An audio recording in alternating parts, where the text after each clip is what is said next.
Good morning on this pretty chilly Monday morning here in North Dakota. We're going to look at Matthew chapter 19 through chapter 20, verse 16.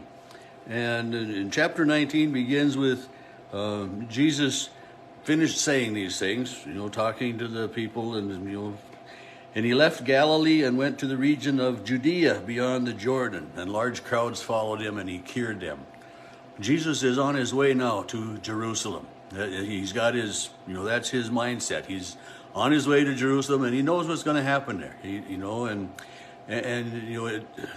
Matthew tells us, that he went beyond the region of Judea, beyond the Jordan.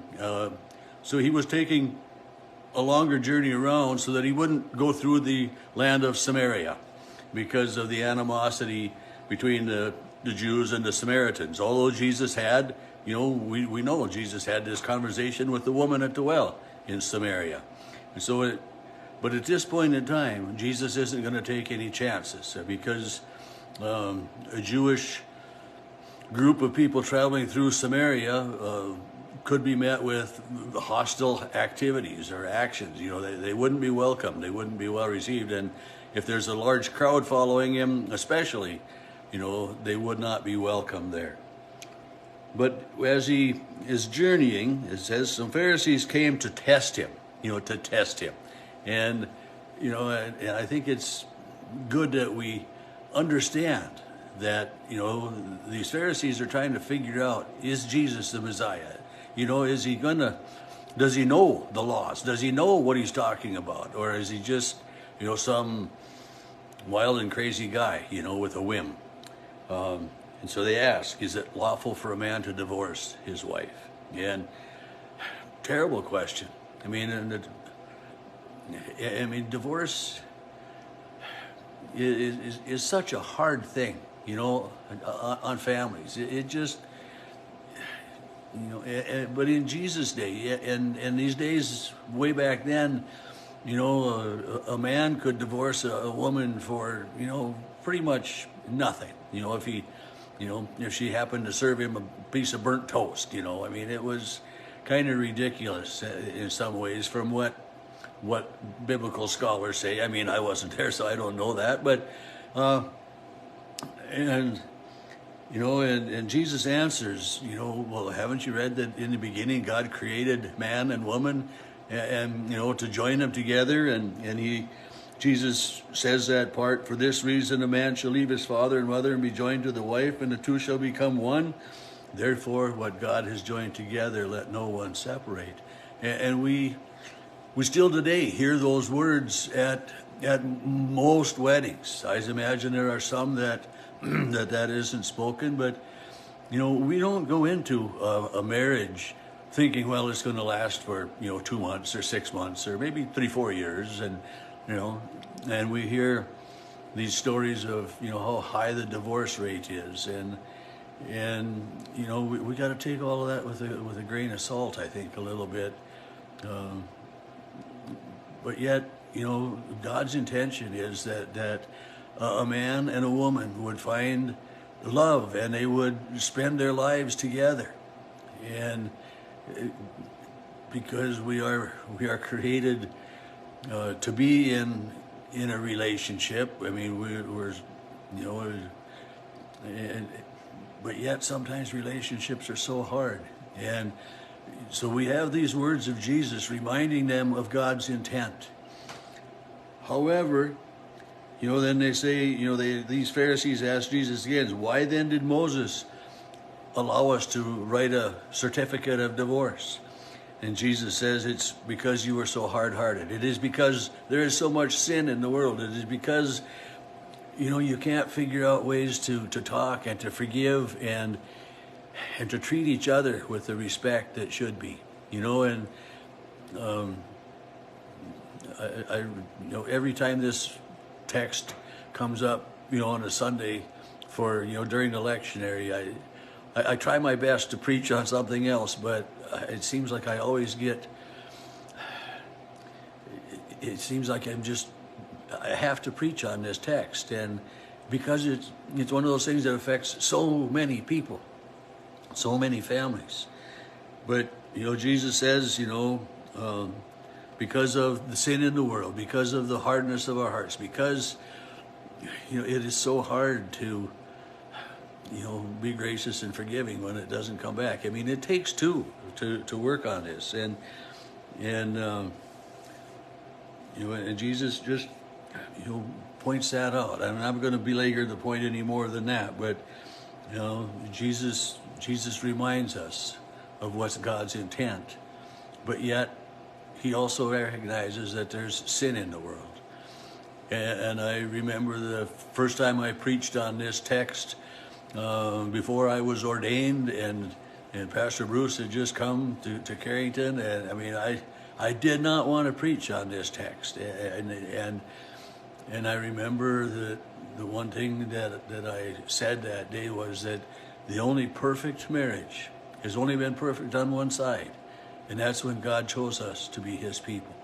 God is always true to his promises. He always welcomes and forgives, and he will never separate himself from us. And Paul writes that neither life nor death nor height nor depth nor anything else in all of creation can separate us from the love of God in Christ Jesus. And so it's a hard thing, but it's one of the realities of life. And I mean,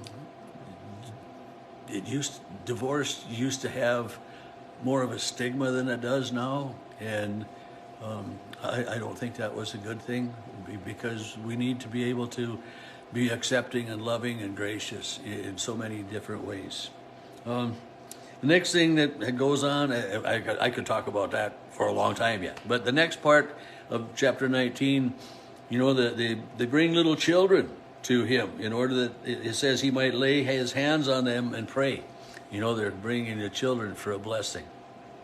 And the disciples think, well, that's a waste of Jesus' time, and they try to prevent that. And it's like sometimes when we are new parents and our children are small and they are always on the move and they don't like to sit still during church. And just yesterday morning, I remember saying, I don't think I said it in Sutton, but in McHenry, that I remember a time of being in church, and my son was pestering me with a lot of questions, and I finally got frustrated, and I whispered, "What?" so loud that everybody in the congregation heard me whisper, but yet we need to bring our children to worship, to Sunday school, to teach them about God, and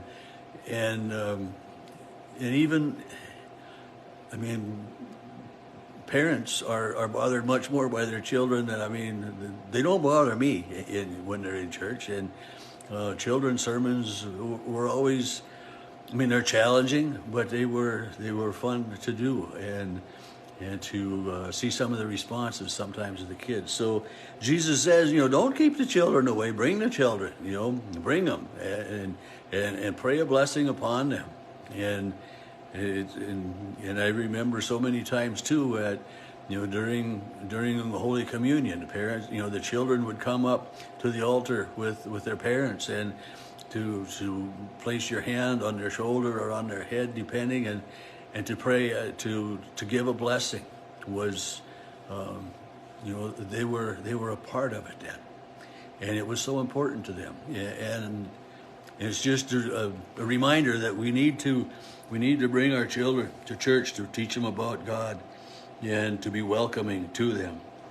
The next part, quickly, someone, it says someone here in Matthew. In other places, a rich young man comes and asks, "What must I do to inherit eternal life?" And we know this story. This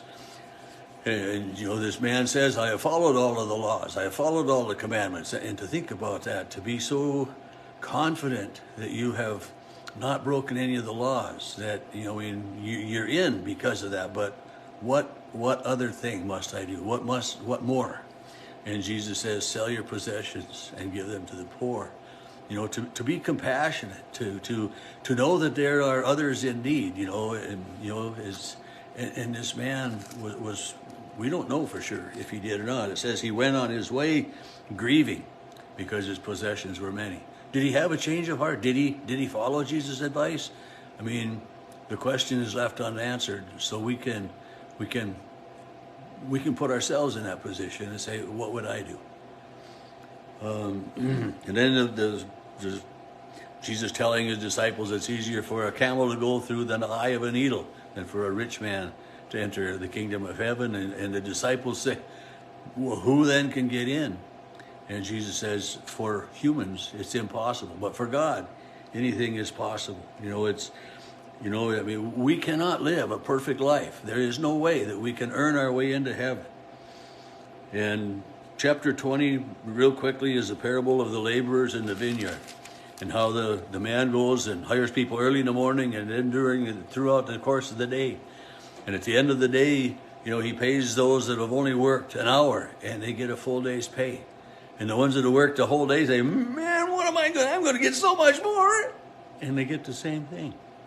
And they're crestfallen, they're angry because of the landowner's generosity. Church members, we have been the same. We'll have a funeral for someone who hasn't been very active in a church all their lives until maybe the last year or two or a week. And well, they don't deserve heaven. They don't deserve a funeral in the church. It's never too late to come to God. My biggest hope and dream is that a person who claims to be an atheist, that in the second or two before that person dies, my greatest prayer would be that person would be able to say, Lord, have mercy on me, a sinner. It's never too late to come to God. And that's the point of this parable of Jesus telling, he says, are you envious because I'm generous? God is full of grace and mercy, and for that, I'm eternally thankful.